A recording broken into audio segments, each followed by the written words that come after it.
Hi everyone. Charlotte's Web. I love this book. All right. On Friday, Charlotte was talking about what would happen if spiders didn't catch bugs. And she said, do you realise that if I didn't catch bugs and eat them, bugs would increase and multiply and get so numerous that they'd destroy the earth, wipe out everything? Really? Said Wilbur. I wouldn't want that to happen. Perhaps your web is a good thing after all. The goose had been listening to this conversation and chuckling to herself. There are a lot of things Wilbur doesn't know about life, she thought. He's really a very innocent little pig. He doesn't even know what's going to happen to him around Christmas. He has no idea that Mr. Zuckerman and Lurvy are plotting to kill him. And the goose raised herself up a bit and poked her eggs a little bit further under her so that they would receive the full heat from her warm body and soft feathers.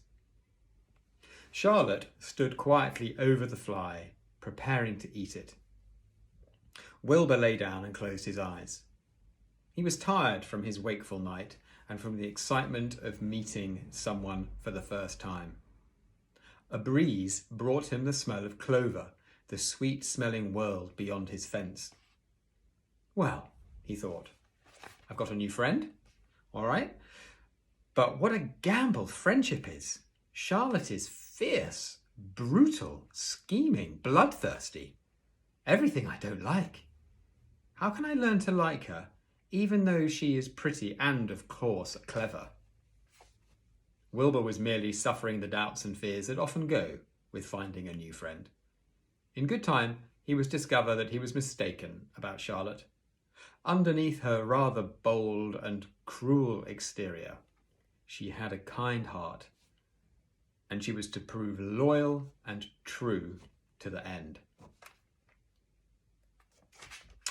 Chapter 6. Summer days. The early summer days on a farm are the happiest and fairest days of the year. Lilacs bloom and make the air sweet, and then fade. Apple blossoms come with the lilacs, and the bees visit around among the apple trees. The days grow warm and soft. School ends, and children have time to play and to fish for trout in the brook. Avery often brought a trout home in his pocket, warm and stiff and ready to be fried for supper. Now that school was over, Fern visited the barn almost every day to sit quietly on her stool. The animals treated her as an equal. The sheep lay calmly at her feet. Around the 1st of July, the workhorses were hitched to the mowing machine, and Mr. Zuckerman climbed into the seat and drove into the field. All morning you could hear the rattle of the machine as it went round and round, while the tall grass fell down behind the cutter bar in long green swathes. Next day, if there was no thunder shower, all hands would help rake and pitch and load, and the hay would be carried to the barn in the high hay wagon, with Fern and Avery riding at the top of the load. Then the hay would be hoisted, sweet and warm, into the big loft. Hoisted means raised up, until the whole barn seemed like a wonderful bed of timothy and clover.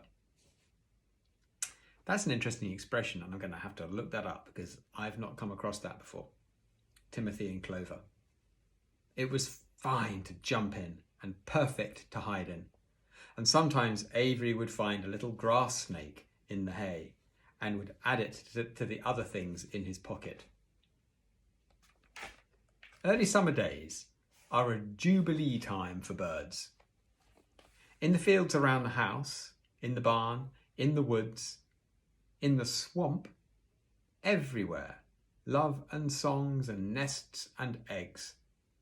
From the edge of the woods, the white-throated sparrow, which must come all the way from Boston, calls, "Oh, Peabody, Peabody, Peabody."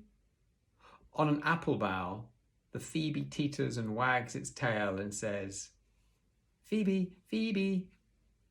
The song sparrow, who knows how brief and lovely life is, says, "Sweet, sweet, sweet interlude, sweet, sweet, sweet interlude." If you enter the barn, the swallows swoop down from their nests and scold. "Cheeky, cheeky," they say. In early summer, there are plenty of things for a child to eat and drink and suck and chew. Dandelion stems are full of milk. Clover heads are loaded with nectar. The frigid air is full of ice-cold drinks. Everywhere you look is life. Even the little ball of spit on the weed stalk, if you broke it apart, has a green worm inside it. And on the underside of the leaf of the potato vine are the bright orange eggs of the potato bug. It was on a day in early summer that the goose eggs hatched. This was an important event in the barn cellar. Fern was there, sitting on her stool, when it happened. Except for the goose herself, Charlotte was the first to know that the goslings had at last arrived. The goose knew a day in advance that they were coming. She could hear their weak voices calling from inside the egg. She knew that they were in a desperately cramped position inside the shell and were most anxious to break through and get out. So she sat quite still and talked less than usual. When the first gosling poked its grey-green head through the goose's feathers and looked around, Charlotte spied it and made the announcement. "I am sure," she said, "that every one of us here will be gratified to learn that after 4 weeks of unremitting effort and patience on the part of our friend the goose, she now has something to show for it. The goslings have arrived. May I offer you my sincere congratulations." "Thank you, thank you, thank you," said the goose, nodding and bowing shamelessly. "Thank you," said the gander. "Congratulations," shouted Wilbur. How many goslings are there? I can only see one." "There are 7, said the goose. "Fine," said Charlotte. 7 is a lucky number." "Luck had nothing to do with this," said the goose. "It was good management and hard work." At this point, Templeton showed his nose from his hiding place under Wilbur's trough. He glanced at Fern, then crept cautiously towards the goose, keeping close to the wall. Everyone watched him, for he was not well liked nor trusted. "Look," he began in his sharp voice. "You say you have 7 goslings. There were 8 eggs. What happened to the other egg? Why didn't it hatch?" "Well, it's a dud, I guess," said the goose. "What are you going to do with it?" continued Templeton, his little round beady eyes fixed on the goose. "You can have it," replied the goose. "Roll it away and add it to that nasty collection of yours." Templeton had a habit of picking up unusual objects round the farm and storing them in his home. He saved everything. "Certainly, certainly, certainly," said the gander. "You may have the egg, but I'll tell you one thing, Templeton. If I ever catch you poking your ugly nose around our goslings, I'll give you the worst pounding a rat ever took." And the gander opened his strong wings and beat the air with them to show his power. He was strong and brave, but the truth is, both the goose and the gander were worried about Templeton, and with good reason. The rat had no morals, no conscience, no scruples, no consideration, no decency, no milk of rodent kindness, no compunctions, no higher feeling, no friendliness, no anything. He would kill a gosling if he could get away with it. The goose knew that. Everybody knew it. With her broad bill, the goose pushed the unhatched egg out of the nest, and the entire company watched in disgust while the rat rolled it away. Even Wilbur, who could eat almost anything, was appalled. "Oh, imagine wanting a junky old rotten egg," he muttered. "A rat is a rat," said Charlotte. She laughed, a tinkling little laugh. But, my friends, if that ancient egg ever breaks, this barn will be untenable. What does that mean?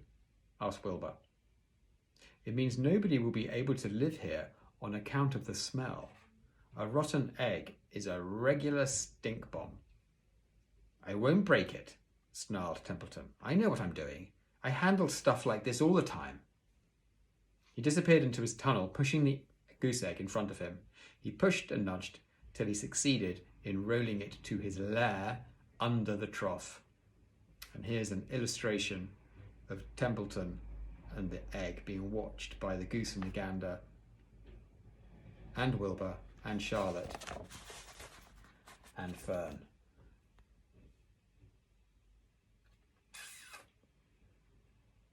Can you spot them all?